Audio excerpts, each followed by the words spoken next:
now, people from across the world are waking up from an artificial life created by an elite group who wants power, allegiance, and control. This awakened few are also a part of an elite group, a group of people that will stand fast for truth, not scared of the consequences, but scared of the consequences of being silent. What are the consequences of being silent about the biggest heist in history? Stolen freedom, the freedom to worship any god you want, or no god at all. The freedom of speech, the freedom of press, and the freedom to assemble. Now there are movements that claim to be for freedom, and claim to be anti-New World Order, anti-big bankers, Freemasons, and even anti-Illuminati. These movements, while claiming to have the truth, are still a part of that which we are fighting against. They are being used to keep your attention on these, while the real threats to our freedom are being established in the background. An example of the propaganda of the New World Order is a movie called Zeitgeist. Zeitgeist was a film that teaches a little bit of truth and at the same time secretly pushing another agenda. The Zeitgeist movie consists of 3 parts. The first time I saw the movie on YouTube, I only saw part 2 and 3, which tells you the real story about the Federal Reserve and that 9/11 was an inside job. I had a big interest in these 2 subjects, but I was very disappointed after finding out the truth about the agenda of Zeitgeist.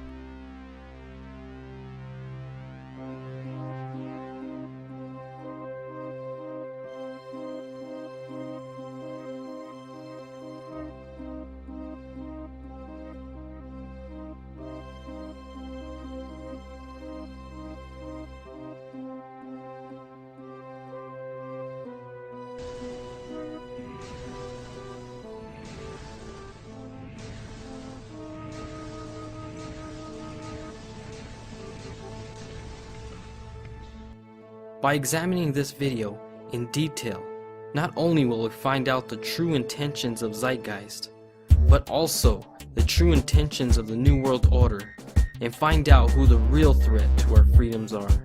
To find out the truth, we need to start at the beginning of Zeitgeist. In part 1, Peter is teaching how Christianity is being borrowed from another religion, and that Jesus represents a son.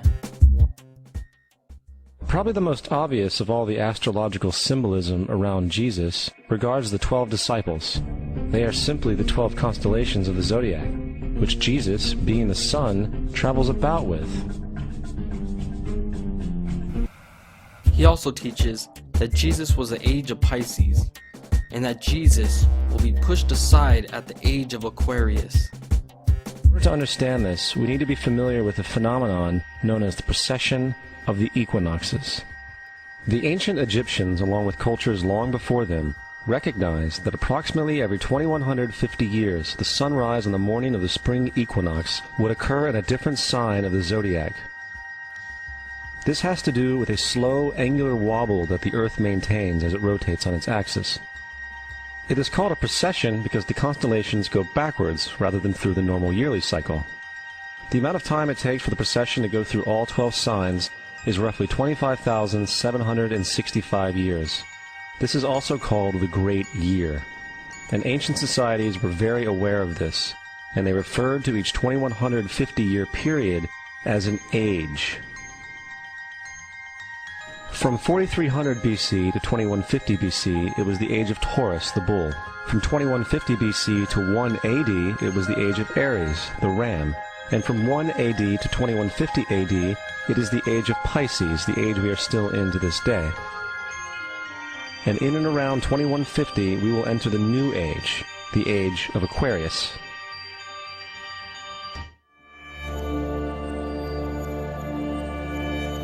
So where did he get this philosophy from?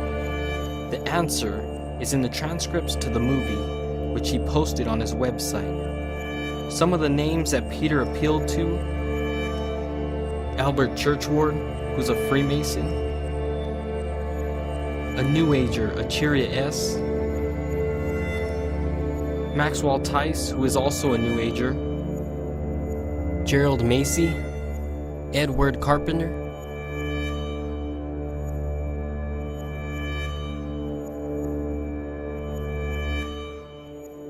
Manly P. Hall, who was a Freemason,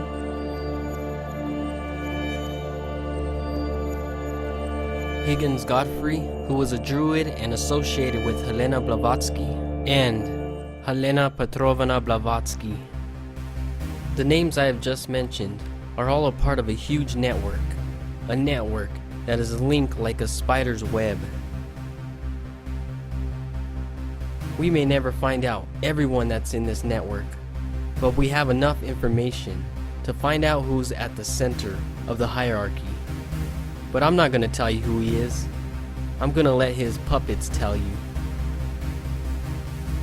As I looked at these names, I realized that most of these people were Freemasons and New Agers.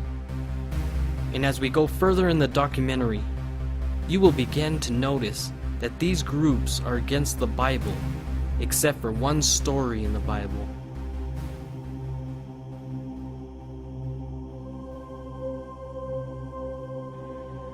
Now the serpent was more crafty than any of the wild animals the Lord God had made. He said to the woman, "Did God really say you must not eat from any tree in the garden?" The woman said to the serpent, "We may eat fruit from the trees in the garden, but God did say, 'You must not eat fruit from the tree that is in the middle of the garden, and you must not touch it, or you will die.'" "You will not surely die," the serpent said to the woman, "for God knows that when you eat of it, your eyes will be opened, and you will be like God, knowing good and evil." When the woman saw that the fruit of the tree was good for food, and pleasing to the eye, and also desirable for gaining wisdom, she took some and ate it. She also gave some to her husband who was with her, and he ate it. Then the eyes of both of them were opened.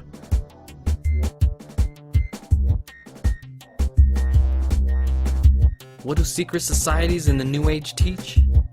That it was Lucifer who illuminated or opened the eyes of Adam and Eve and made them wise and made them gods.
One prominent person in the Zeitgeist list is Helena Petrovna Blavatsky.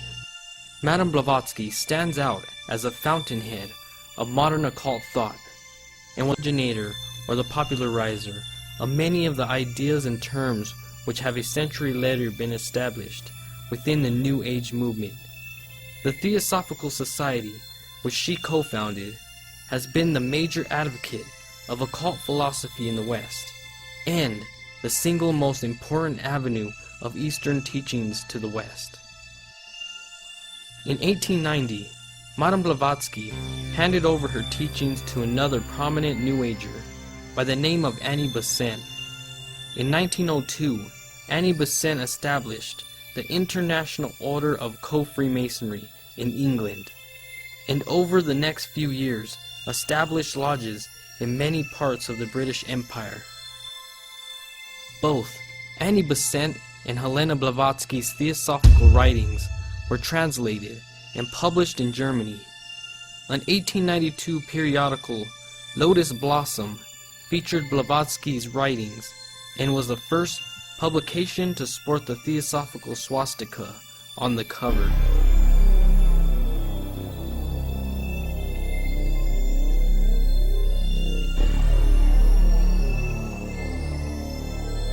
Another woman influenced by Madame Blavatsky was Alice A. Bailey, writer and lecturer of Neo-Theosophy. She was born in England in 1880 as Alice Petrov Bailey.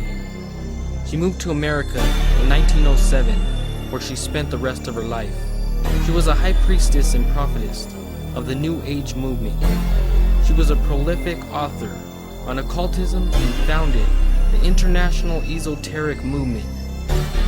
Sir John Sinclair, a 32-degree Freemason, gives a commentary on the seminal influence on Alice A. Bailey, which he says underlines the conscious growth movement in the 20th century.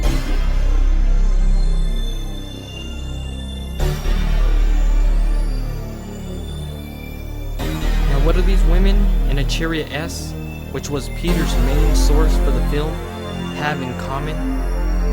They all teach of a coming age, a new age.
New Age, and Masonry are waiting for a new era in which to build a perfect society like Atlantis.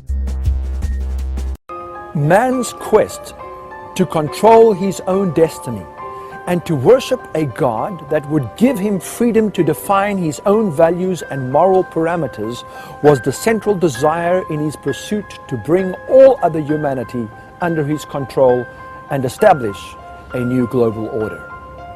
Those throughout history who sought to implement this plan would stop at nothing, be it through deception or brute force, to realize their dream. A dream to rebuild the mythical city of Atlantis described by Plato 2,500 years ago and believed by many to have existed in the antediluvian world. And along with this, to re-establish the principles that guided that society. The question will no doubt be asked: who, what, and if anything, is involved in the pursuit of this apparently far-fetched occult agenda today? If such a mystical concept as a perfect Atlantean society is in fact believed in and being implemented, then who are the players and what powers, human or otherwise, might these players have at their disposal? Indeed, can history, the Bible, and the unfolding of present-day events really confirm the veracity of such an agenda? There are those who believe that this is not only possible, but that there is overwhelming evidence to establish it as fact.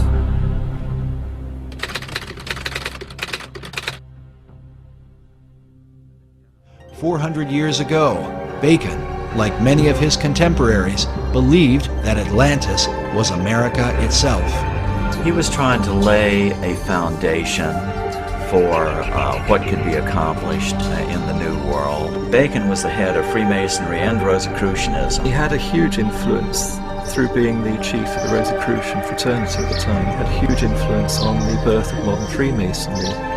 And many of those Rosicrucians actually went into Freemasonry at that time to lift it up to its new level. And Freemasonry has a major influence on the founding of America. The president talks about how we want to bring democracy to all these countries of the world.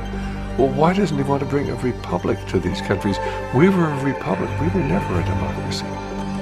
It is only the people from the mystery religions and the secret societies who are pushing this idea of world democracy, or this combination of enlightened nations, enlightened democracies to rule the world. As incredible as it may seem, there are really people who believe that. They're working full-time to accomplish that goal. And until you understand that they are the primary force behind the wars of this last century and World War III, which we are entering into today, unless they understand that the whole idea is to create this reestablishment of what they believe is lost Atlantis. When our founders declared a new order of the ages, they were acting on an ancient hope that is meant to be fulfilled.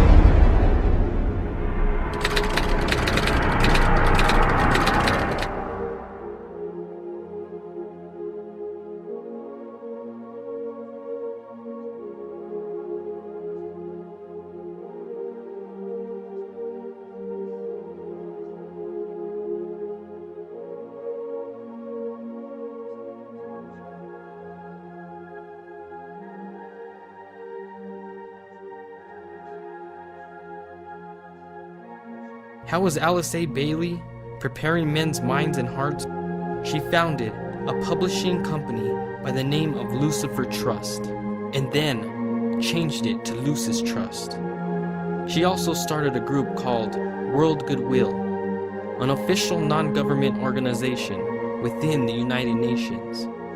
The stated aim of this group is to cooperate in the preparation for the reappearance of the Christ.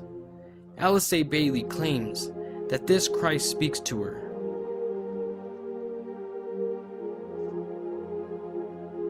Now this Christ has many names: the Tibetan, the Maitreya, Dwayal Kul, Inman Mahdi, and here is the Christ speaking to Alice Bailey.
Who's helping Alice Bailey in the appearance of the Christ?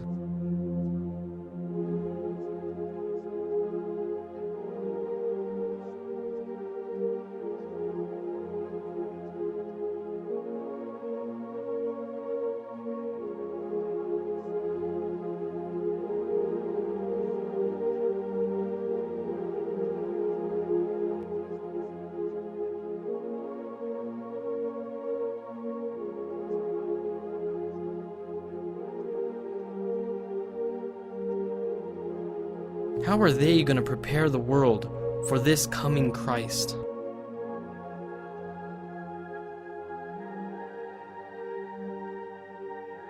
First, they need to teach the world, either openly or secretly, on the New Age teachings and occultism. Second, they need to unite government and all religions into one governing order. Third, there needs to be a population decrease. And as they decrease the population, they will also get rid of the old system of Christianity. How will they achieve this? By getting rid of the Bible-believing Christian.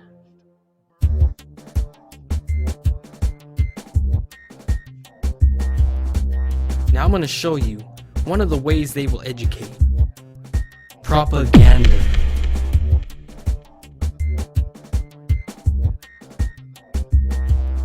Could it be that Zeitgeist is pushing the agenda of Blavatsky and Bailey, who has a direct link to the United Nations? We have already seen his link to these occult women, and to my amazement, he also has ties to the United Nations. Peter Joseph appealed to an organization by the name of UNESCO. What is UNESCO?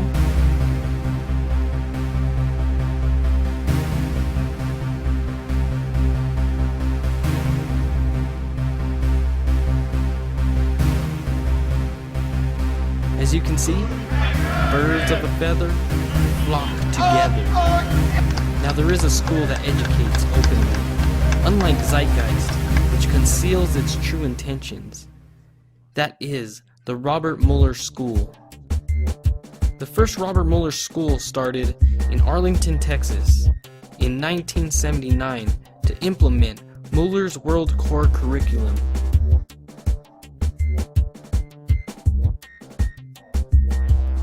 Who is Robert Mueller?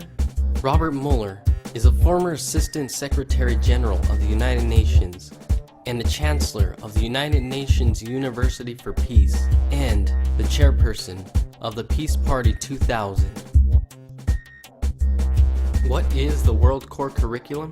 It's being used to steer our children towards global citizenship, Earth-centered beliefs, socialist values, and a collective mindset, which is becoming a requirement for the 21st century workforce. In other words, the World Core curriculum will remove from the minds of men, women, and children their individualism.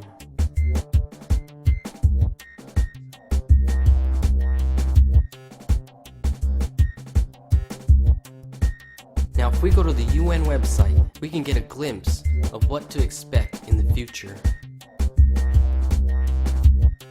These are the schools that are under the World Core curriculum.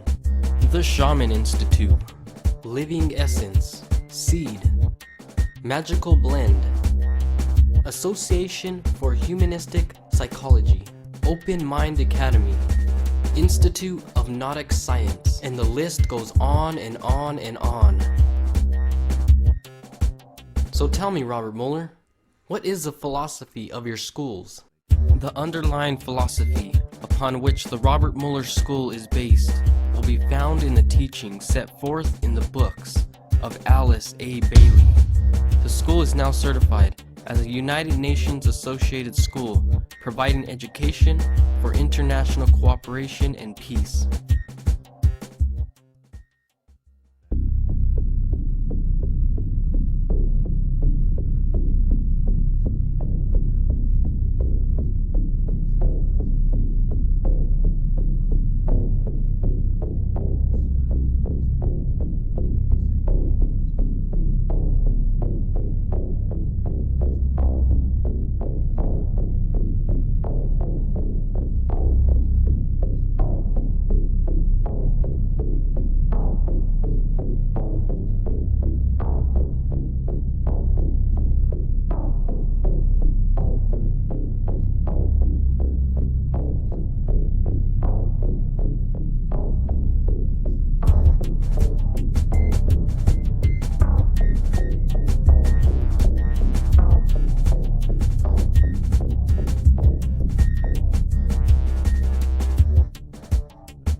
now why the New Age hates Christianity?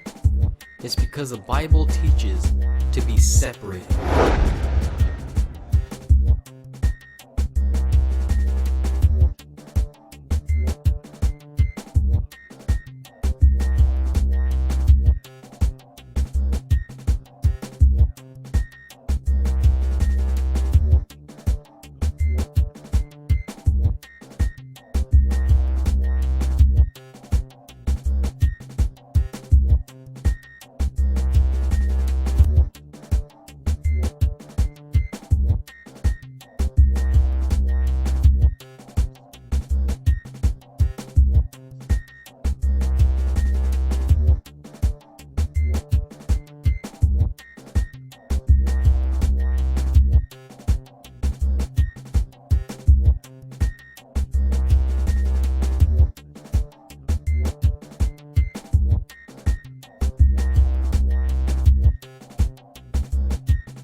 Right now, you're probably asking yourself, isn't there Christian groups within the United Nations? And the answer is yes. My religion, right or wrong, and my nation, right or wrong, must be abandoned forever in the planetary age. The form of the church of the New Age will remain the same. Thus, churchgoers are less likely to notice that there has been a change in the message. He says, the new spirituality does not reject the earlier patterns of the great universal religions. Priest and church will not disappear. They will not be forced out of existence in the New Age. They will be absorbed into existence of the New Age.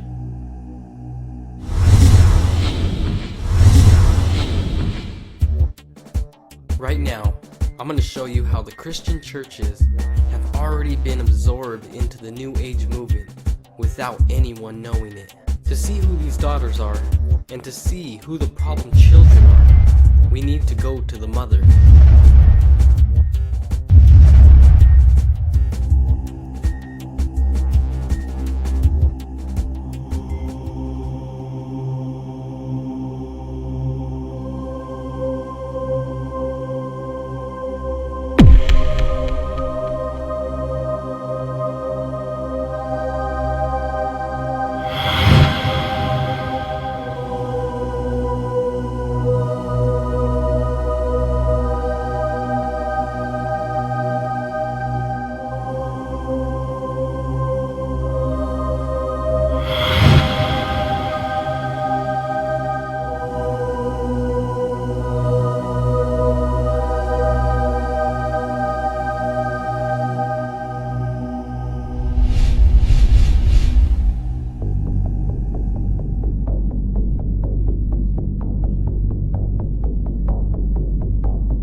How was the Catholic Church going to gather her children?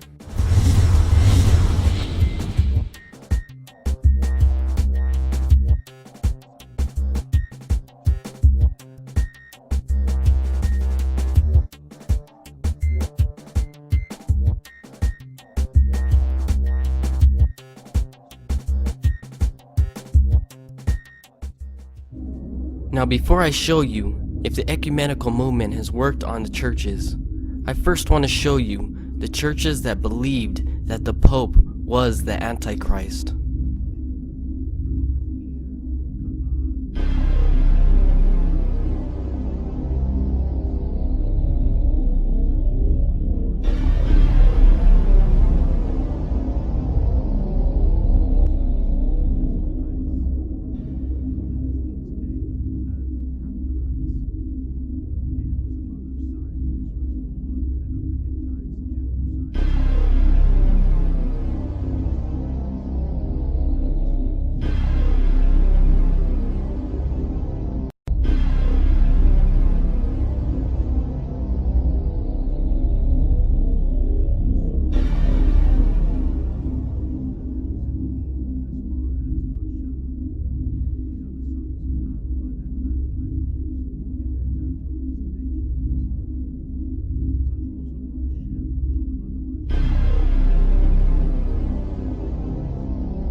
Many others believe the same thing. Wycliffe, Tyndale, Luther, Calvin, Cranmer, the translators of the King James Bible, and the men that published the Westminster Baptist Confession of Faith. These men, among countless others, all saw the office of the papacy as the Antichrist. Do you remember what priest J. Cornell said? The final objective of ecumenism, as Catholics conceive it, is unity in faith worship and the acknowledgement of supreme spiritual authority of the Bishop of Rome. Now, to find out if the ecumenical movement is working, we need to go back into time.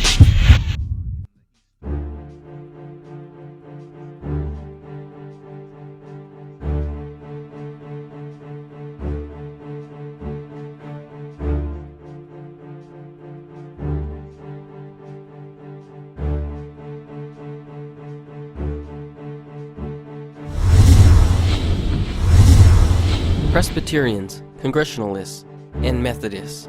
These churches are negotiating reunification with the Anglican Church, whilst the latter is grabbing the hand of Rome. In 1975, the Protestants and the Roman Catholics issued the First Common Catechism. Now, what does this catechism say?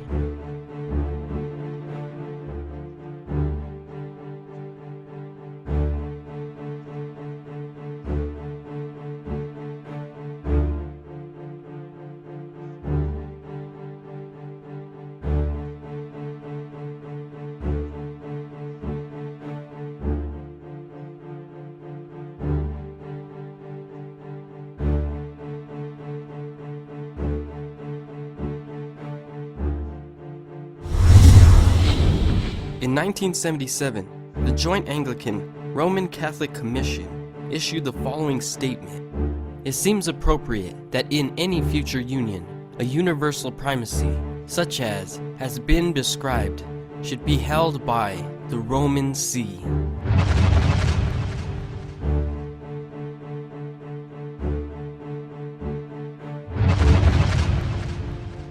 Heibe Eisen und Alt Seifen. These bones of contention, and they decided that Pope is no longer Antichrist.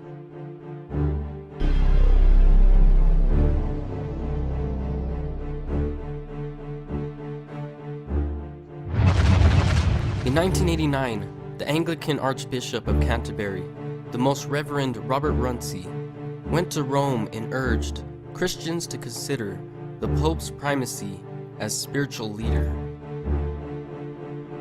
And now, you have the signing of the Declaration of Canterbury, and now, the Pope is the head of these churches.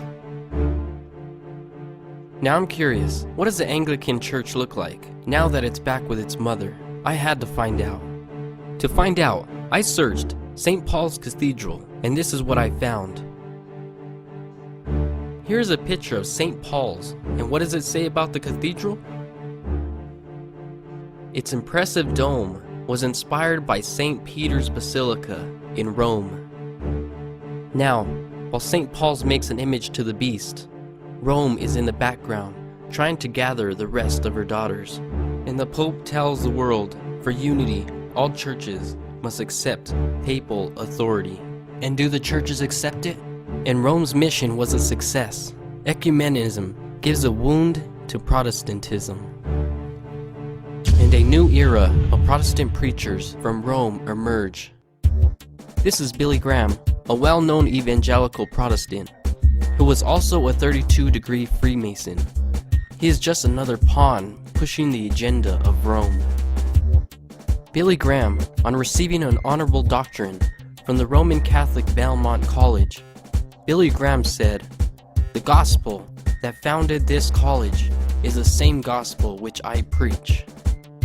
The Religious News Service reported on January 13th, 1981, that Pope John Paul II was closeted for almost 2 hours with the Reverend Billy Graham, the world's best known Protestant evangelist. The Pope used Billy Graham to get his foot in the door to the United States, and it worked. It was through Billy Graham's intervention that Reagan set up an ambassador to the Vatican. President Reagan was not the only president to have a relationship with Rome and to break the Constitution of the United States.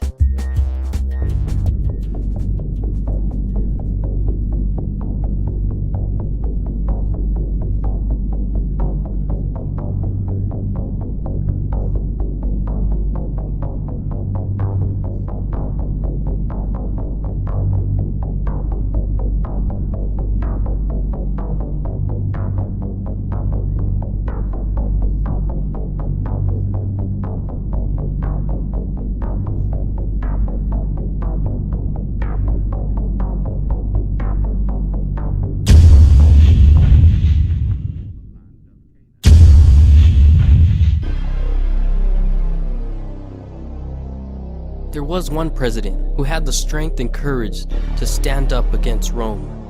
His name was John F. Kennedy. More crime guide in our newsroom, and there has been an attempt, as perhaps you know now, on the life of President Kennedy. He was wounded in an automobile driving from Dallas Airport into downtown Dallas, along with Governor Connolly and others. They've been taken to Parkland Hospital there, where their condition is as yet unknown. We have not been told their condition at Dallas. In the downtown hotel room, a group had been gathered to hear President Kennedy when awaiting his arrival. Let's switch down there now, where Eddie Barker of KRLD is on the air. Now, as it happened, the tragedy in Dallas. At precisely 12:30 p.m., the presidential limo turns into Dealey Plaza.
ensure Protestant preachers that he would not obey the Pope. In 2001, George Bush came from Texas to Washington to assure a group of Catholic bishops that he would.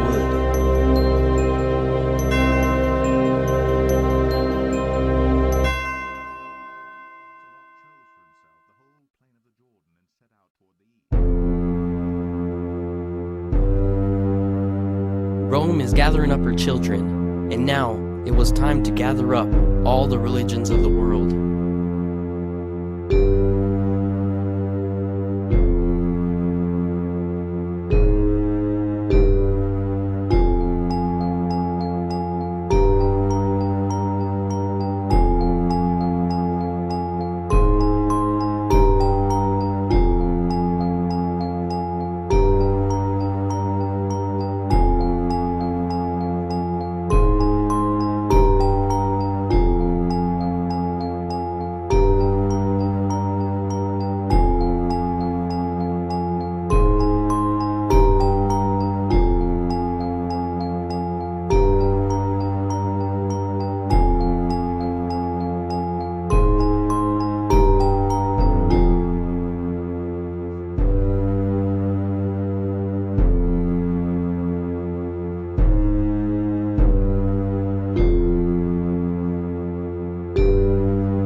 Pontiff told assembled Buddhist monks, Zoroastrian priests, Catholic cardinals, Hindu gurus, American Indian shamans, Jewish rabbis, and the ecumenical clergy that all must join in condemning the Christian fundamentalists who abuse speech and whose efforts are converting others and incite hatred and violence.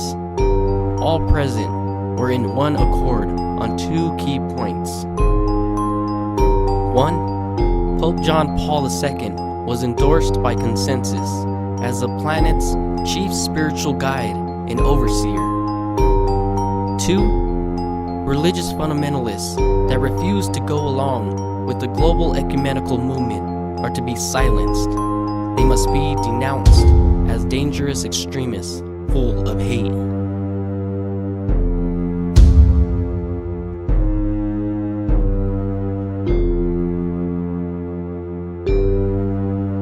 Right now, you might be endorsing the ecumenical movement and not even know it.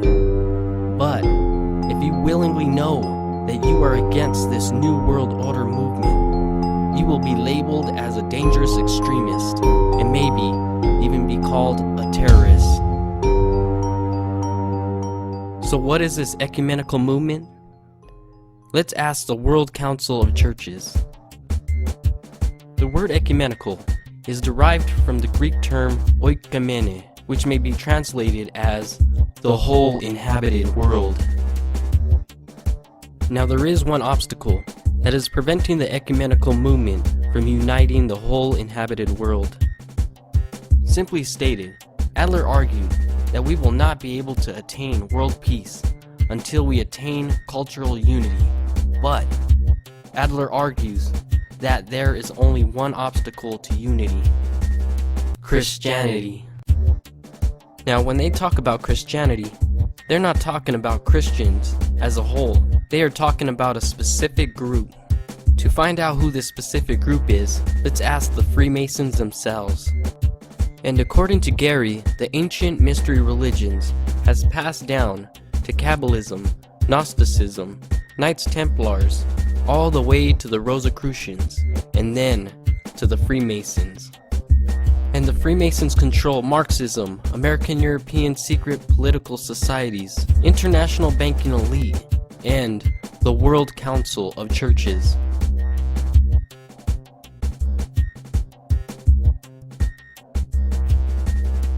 Kyung from the World Council of Churches declared, "To witness about Jesus Christ to another person is in reality an act of violence." When reminded that Jesus said in John 14:6 that he is the only way, Kyung said Jesus was mistaken. So according to the ecumenical movers, the religious fundamentalists that must be silenced are the Bible-believing Christians who witness about Jesus. Now there are people who claim to be Bible-believing Christians and Christians that witness about Jesus, but are still a part of this movement.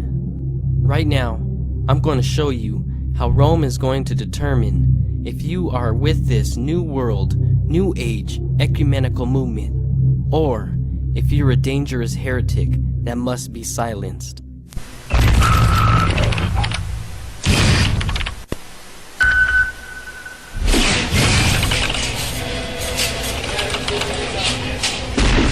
That all people have the right to work, not to work, at the same time, so that they can be together.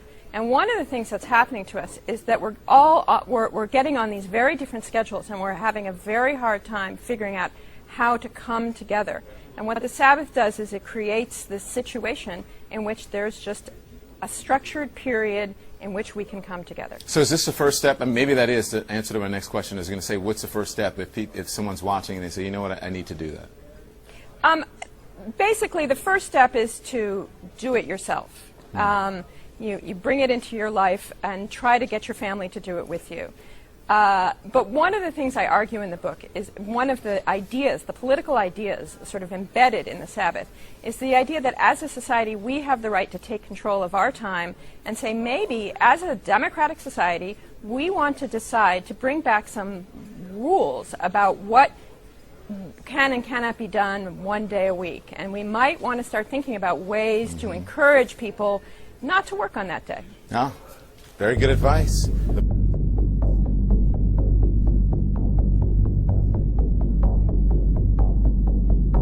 All our lives, we have been taught that the Lord's Day, the Sabbath, the day we must worship God, the day we must attend church, the day we must rest, and a day that must be kept holy, was to be on Sunday. It was not until now that I began to see the truth, not by outside sources, but by the very one that is pushing for Sunday observance, and the one that changed times and laws.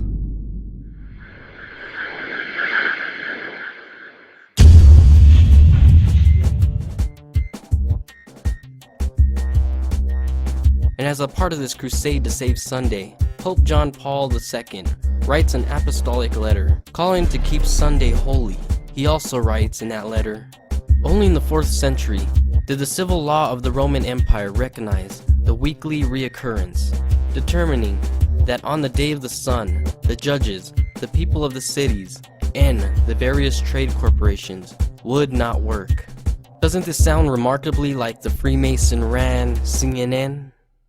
The Sabbath is two things to me. One, it's this incredible idea. It's really one of the great ideas in human history. It's transformed the world. It's affected the way we've lived for thousands of years. The Sabbath is not just that all people have the right not to work, which, by the way, was a radical and new idea when it was first conceived and written down in the Fourth Commandment. It's not only that. It's that all people have the right to work, not to work, at the same time, so that they can be together.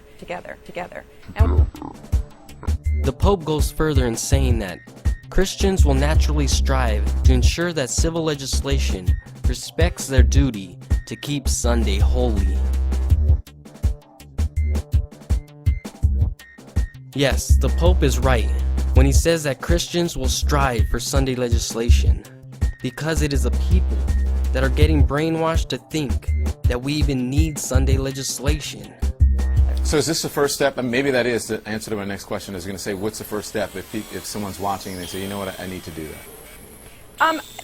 Basically, the first step is to do it yourself. You bring it into your life and try to get your family to do it with you.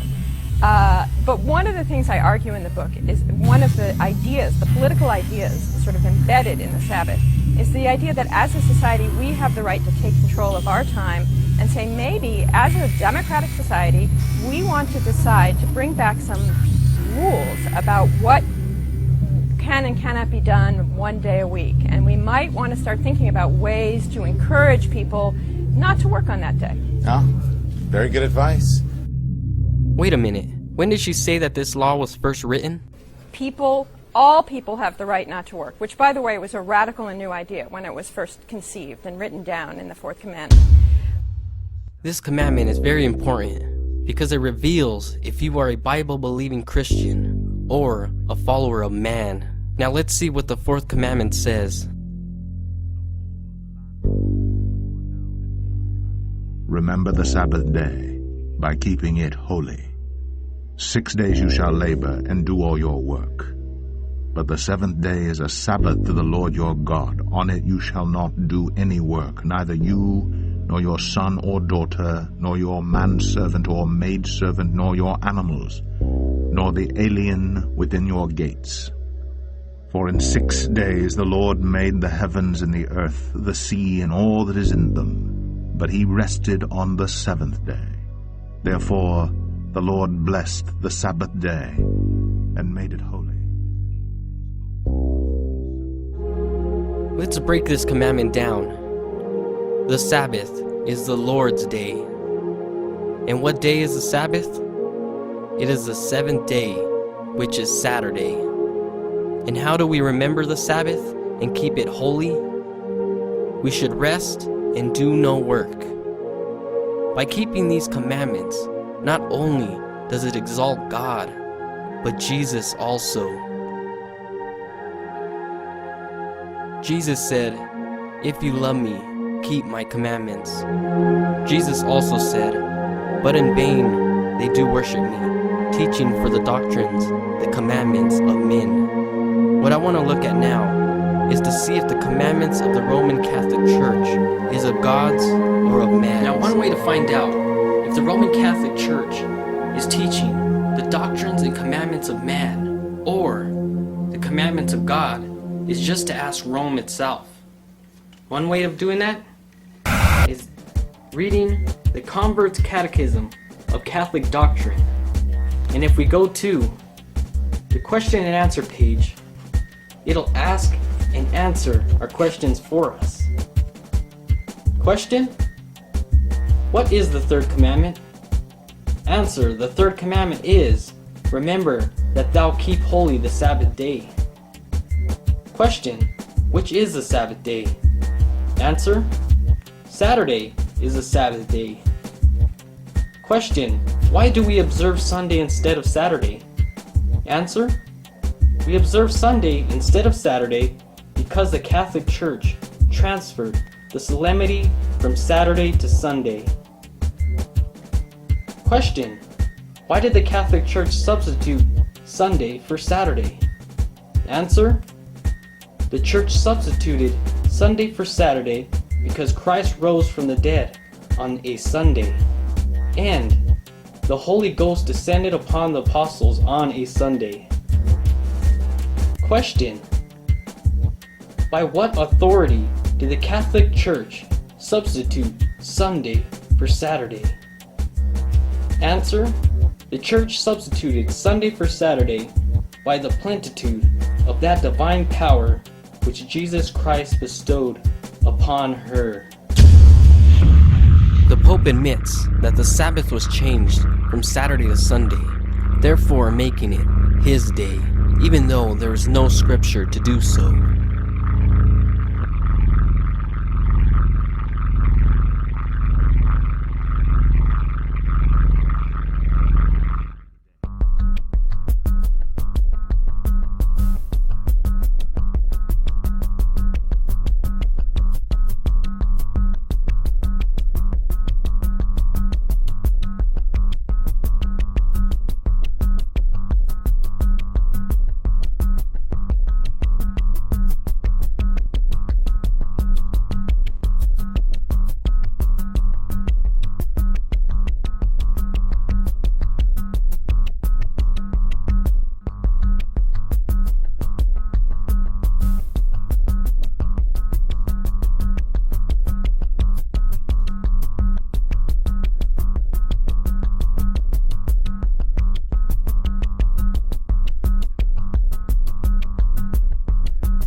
If the churches agree that there are no scriptures commanding us to change the Sabbath to Sunday, and agree that the Catholic Church changed it, then why does the whole world keep Sunday observance in the light of this truth? Sunday is therefore to this day the acknowledged offspring of the Catholic Church, as spouse of the Holy Ghost, without a word of remonstrance from the Protestant world. Reason and common sense demand the acceptance of one or the other of these alternatives, either Protestantism and the keeping holy of Saturday, or Catholicity and the keeping holy of Sunday. Compromise is impossible.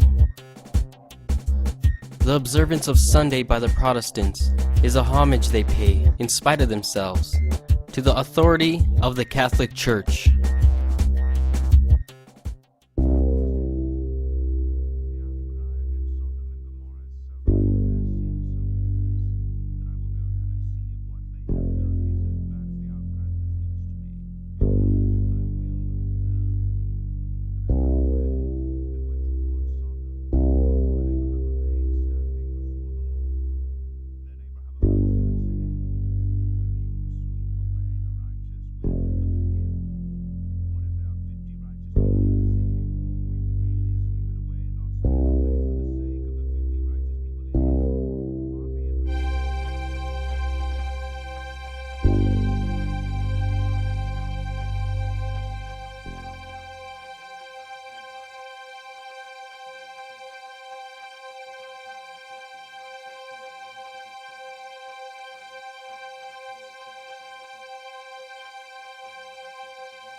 There's only one Protestant church that doesn't pay homage to Rome, a group that believes in the Bible and the Bible alone, a church that keeps the Ten Commandment law and remembers and keeps the commandment that says, remember the Sabbath day and keep it holy. Once again, I'm not going to tell you who they are. I'm going to let Rome tell you who they are. The Catholic Church changed the observance of the Sabbath to Sunday. The Protestants claim the Bible to be the only guide of faith has no warrant for observing Sunday. In this matter, the Seventh-day Adventist is the only consistent Protestant. Those who follow the Bible as their guide, the Israelites and the Seventh-day Adventists, have the exclusive weight of evidence on their side, whilst the biblical Protestants has not a word in self-defense for the substitution of Sunday for Saturday.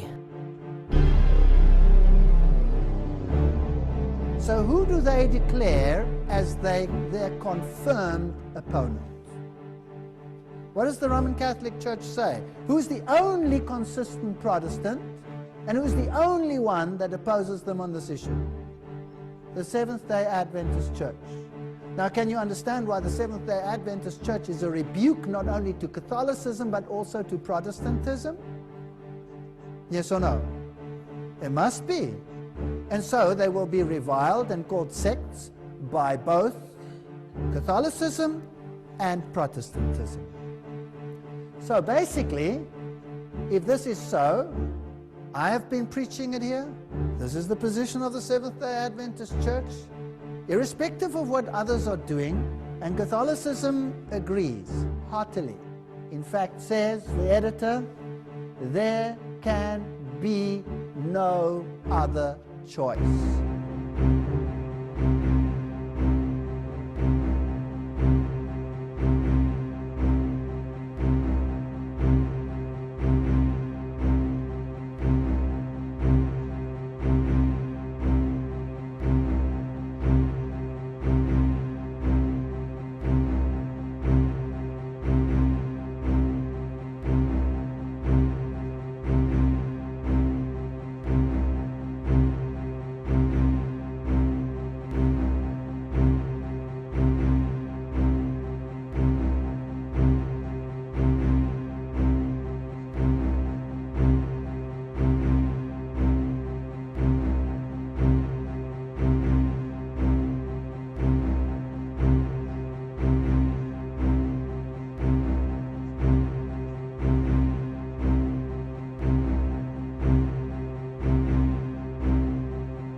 Who are the Jesuits?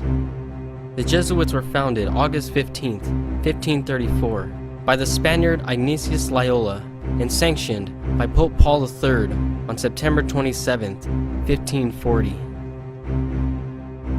Loyola wanted the order to be the champions of Catholic unity, which could only be assured through a subjective submission to Christ's vicar.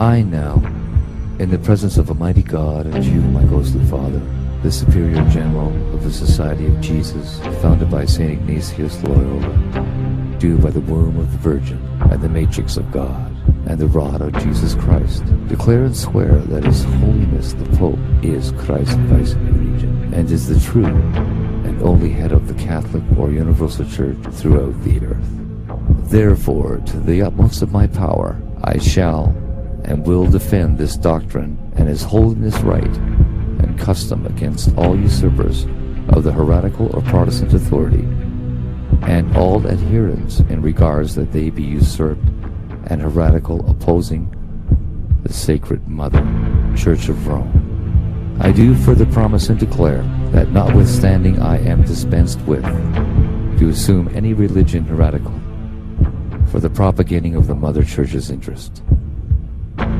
I do further promise and declare that I will have no opinion or will of my own, or any mental reservation whatsoever, even as a corpse, but will unhesitatingly obey each and every command that I may receive from my superiors in the militia of the Pope and of Jesus Christ. I furthermore promise and declare that I will wage relentless war, secretly or openly, against all heretics, Protestants, and liberals, to extirpate and exterminate them from the face of the whole earth, and that I will hang, burn, waste, boil, and flay, and strangle and bury alive these infamous heretics, rip up the stomachs of the wombs of their women, and crush their infant heads against the walls, in order to annihilate forever their execrable race.